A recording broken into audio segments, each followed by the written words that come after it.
Dr. Mae Jemison is joining me now. She is a former NASA astronaut. She is the first woman of color to travel to space on the Space Shuttle Endeavour. She's the author of Find Where the Wind Goes, Moments from My Life. Also joining us, Leland Melvin, former NASA astronaut and author of Chasing Space, an astronaut story of grit, grace, and second chances. I am honored to be with the both of you today on this historic day. Dr. Jemison, tell me what's going through your mind right now as you are watching the preparations for this liftoff. I'm actually very excited about what's happening. As I look at the preparations, I think about the amount of work that had to be done to actually get there and what people will experience. And at the same time, I'm thinking about how we digest this as a society. Is the digestion one, do we think of this as access to space over a long period of time, that lots of different people get to be involved? Or are we just marking this up as a number and we're not looking at how do we use it going forward? So I'm very excited.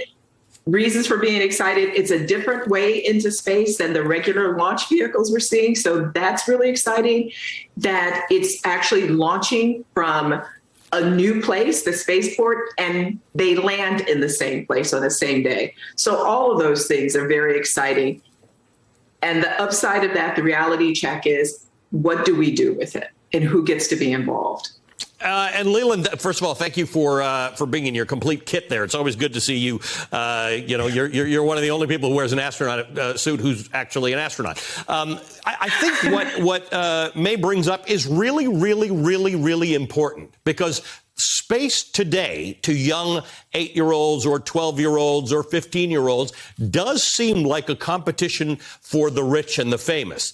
How do we connect this? Because one of the things that all of you astronauts tell me is when you go up there and you look back and you look to Earth, things look different. The things we fight about on Earth look different. The concerns about the climate and the world in which we live seem bigger. So how do we make sure that this doesn't get away from us and become just the playground for the rich?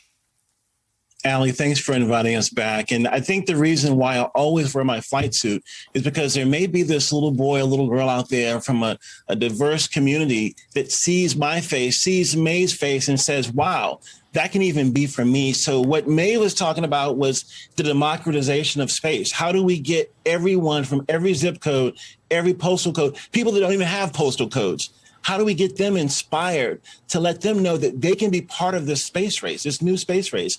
And I remember I was at the Jet Propulsion Laboratory before I even flew in space, and I signed a picture to a little boy. He was in middle school, and and then fast forward, I was at a commencement speech, and he walked up to me and said, that picture that you signed gave me the inspiration to get my PhD in aerospace engineering. And so you just don't know who you're going to inspire, who you're going to motivate. He may even start his own company and be competing with, Bezos and Branson and the rest of the folks. But I think we have to let people see who's up there, who's been there, and how they got there. We know how to get to the NFL or to the NBA, but no one knows really what are the paths to get to space. And I think that's the thing we have to do for everyone. So it's an exciting day, as Mae said. This is going to be a moment for the history books, but we're going to keep doing this to where everyone may have an opportunity to see this perspective that we get from the space station, we get from space. And it changes the way you think. It changes the way you feel about humanity and people around you. Yeah, I want to hit that hard, Mae. What is that path? That's what people are looking at, right? How do I get to space? How do I get into this exciting new world? Mae Jemison, what do you have to say to people? Because I'm sure you get asked this all the time, right? You get asked to speak and people say, how do I become like Dr. Mae Jemison? How do I become like Leland Melvin? So I want to throw a little bit different perspective on this.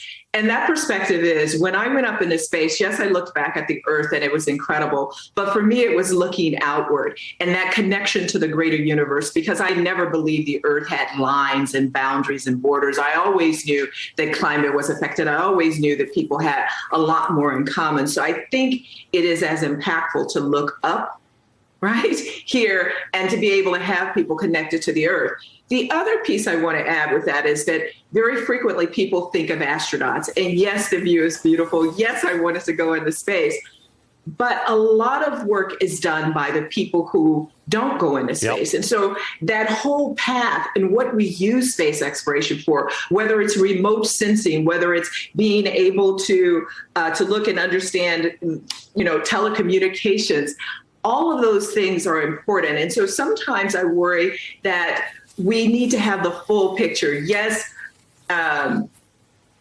it's great, and the orange flight suit picture and all of those things, and being a part of space exploration. But the space race, quote unquote, that's being run right now is not only between billionaires, but it's also about how we use it. Other countries are being involved, right? The Chinese just last week sent up a full complement of taikonauts to their space station. So I think that even though we're looking at the commercialization of space, what's really impactful and exciting now are how many people, how many countries, how many nations are being involved.